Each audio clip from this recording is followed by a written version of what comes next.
On my social feed this morning as I was reading, somebody was saying, well, you're absolutely wrong. Jesus was not a Jew. He was a Christian.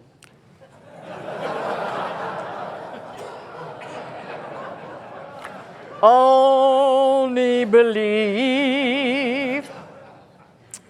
Can't make this stuff up. You remember the scripture that says salvation is of the Jews? There's a reason for that. Because in my Bible, there is the genealogies, both from Matthew and Luke.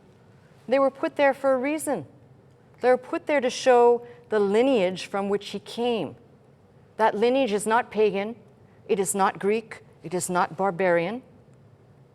If you look carefully, those from the line from which he comes is from the line of the tribe of Judah.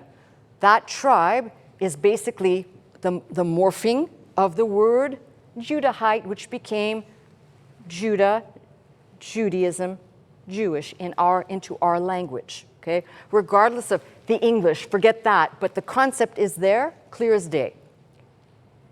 And then you have a record.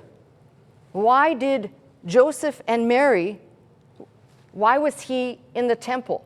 Why, if you are a non-Jew, how do you get into the temple? Tell me, if you know the laws, how do you get into the temple if you're not a Jew? It even gives the prescribed offerings that Mary would have had to have made. You don't make those offerings if you are not a Jew. I taught on this just 2 weeks ago. They were first called the Way and first called Christians at Antioch, and Jesus was not called a Christian. He was called many things. Teacher, rabbi. Again, do you call somebody who's not a Jew a rabbi?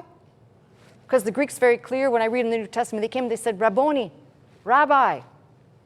So for the love of God, please, as I said, if you're not going to listen to me, find someone who will make this plain and clear. There's too many people walking around under the guise of, I'm a Christian and I know this, that don't have any theology and they don't have any understanding.